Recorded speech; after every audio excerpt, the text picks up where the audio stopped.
Bonjour Monsieur Dieng, vous êtes le directeur général de l'ANPEJ et on a le plaisir d'être en terre sénégalaise pour une conférence de l'AMCEP.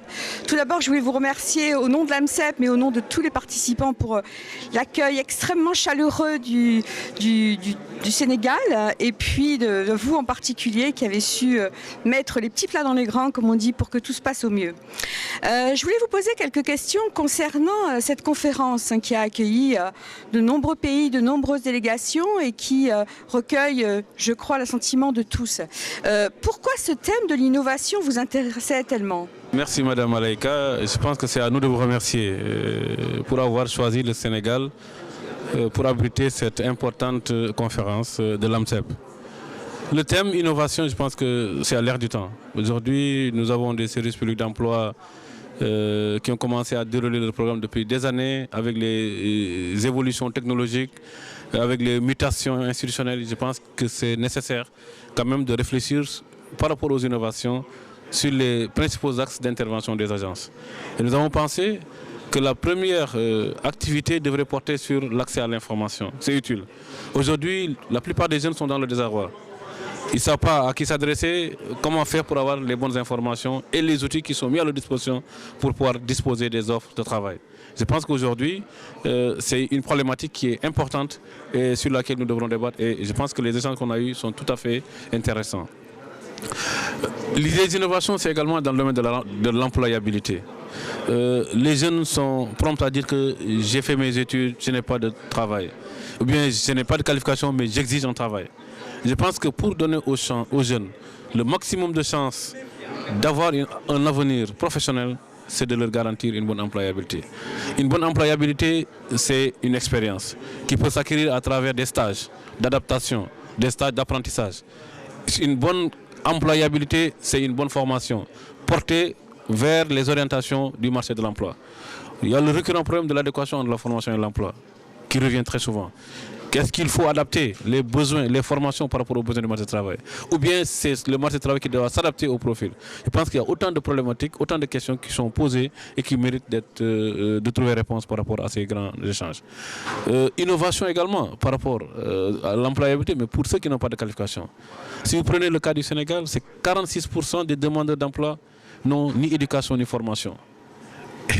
La Constitution sénégalaise dit clairement en son article 25 que tous les Sénégalais, de quelque confession qu'ils soient, de quelque race qu'ils soient, ont le droit de prétendre à un emploi.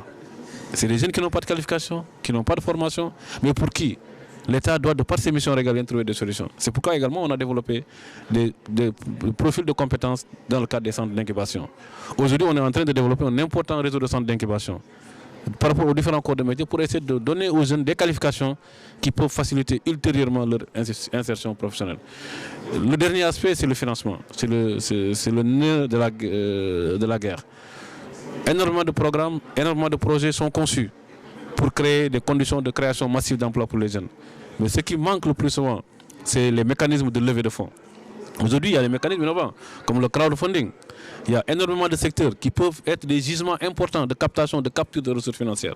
Je pense que ces occasions nous permettront d'aller au fond des choses et de voir comment on peut identifier des ressources financières, comment on peut identifier des outils, des mécanismes qui permettront de lever des fonds au profit exclusif des politiques publiques, des politiques actives d'emploi, qui permettront encore une fois de plus de créer suffisamment d'emplois. Et je rappelle, aujourd'hui les États n'ont pas le choix. Si la question de l'emploi est négligée, c'est des questions de stabilité, c'est des questions économiques qui sont posées. Je pense qu'aujourd'hui, la question de l'emploi, au-delà des questions sociales, reste des problèmes économiques, des problèmes de sécurité auxquels les pays doivent se confronter pour trouver des solutions.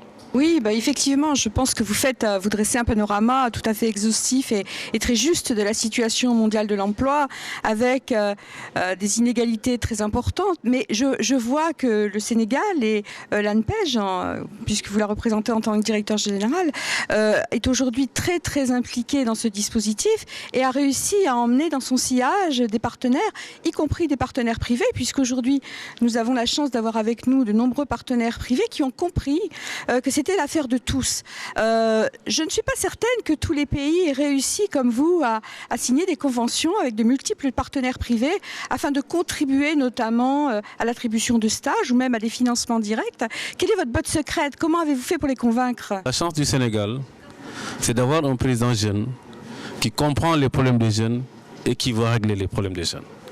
Et pourquoi? Parce que dans son projet de société qu'il a proposé aux Sénégalais pour être élu, il avait érigé l'emploi des jeunes au cœur de ses priorités.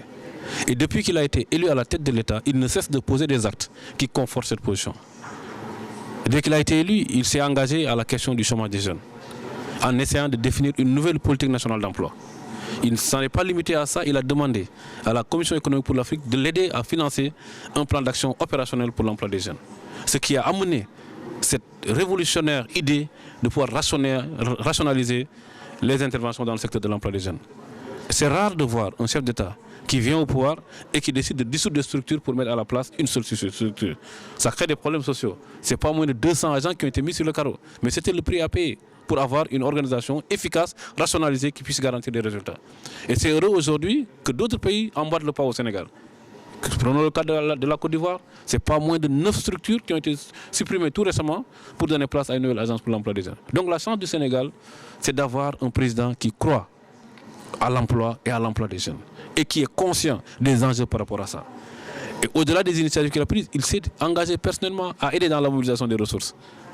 Aujourd'hui, on a un programme de domaine agricole communautaire de plus de 100 milliards. Et la Banque islamique de développement s'est engagée à financer ce projet parce que le président en a fait une priorité. Vous savez, à un moment donné, le système d'allocation des ressources dépend des orientations et des volontés politiques des autorités. C'est le président de la République qui lui-même est allé au niveau de la Banque africaine de développement pour négocier et obtenir un financement de 18 milliards pour le programme d'emploi des jeunes. Je pense que c'est notre chance d'avoir à la tête de l'État un président qui comprend les enjeux, les problématiques et qui se bat pour essayer de les régler. Par rapport à l'ANPEJ, quand j'ai eu l'honneur d'être proposé à ce poste et que le président m'a reçu, la première chose qu'il m'a dit, monsieur le directeur général, vous venez d'un secteur extrêmement difficile, l'assainissement, où vous avez pu mobiliser beaucoup de ressources financières. Je veux que vous en fassiez autant pour l'emploi des jeunes. Et aujourd'hui, on est conscient que si on veut créer de l'emploi, ce n'est pas l'État qui doit créer des emplois. C'est en étroite collaboration avec le secteur privé, avec le partenariat public-privé. Et c'est la raison pour laquelle nous avons également privilégié cette approche partenariale. On se dit aujourd'hui comment faire pour mobiliser les acteurs économiques en faveur de l'emploi des jeunes. Et dans le cadre de leur politique RSE, voir comment ils peuvent prioriser ces aspects-là. Parce que je pense que les sociétés, si elles veulent aider les États, il faut qu'elles agissent dans les secteurs que les États auront définis comme prioritaires. C'est l'emploi, il faut qu'on aide dans l'emploi. Et aujourd'hui, on a des structures comme Orange Sénégal qui ont accepté d'accompagner l'ANPEJ à travers des programmes de stage, de 100 stages par an, des subventions de 100 millions, Tigo qui emboîte le pas, d'autres structures. Donc aujourd'hui, on ne peut absolument rien faire sans associer le secteur privé par rapport aux dynamiques évolutives sur le marché de l'emploi. Et c'est la raison pour laquelle vous avez constaté cette adhésion massive du patronat sénégalais, du secteur privé, aux visions que nous sommes en train d'implémenter et qui s'inspirent fondamentalement de la volonté politique du chef de l'État. Donc un portage politique fort, donc l'affaire de tous, parce que le président derrière emmène tout ce monde et essaie que tout le monde aille vers cet objectif commun qui est la réduction du chômage et notamment la réduction du chômage des jeunes. Alors je ne sais pas si vous avez quelque chose à rajouter, sinon je vais juste vous remercier encore une fois de cet accueil et peut-être vous donner rendez-vous dans quelques temps parce que je dois rappeler quand même que votre agence est très jeune. Elle a 1 an et demi, si je ne m'abuse, et elle est déjà, je crois, bien stable, avec des projets, des objectifs. Donc, on a hâte de voir ce que ça va donner, puis on vous donne rendez-vous donc dans quelques temps pour refaire un bilan et peut-être constater que tous ces programmes ont produit des effets pour la jeunesse sénégalaise, parce que c'est bien notre objectif à tous. Voilà, je vous remercie, Monsieur le Directeur Général.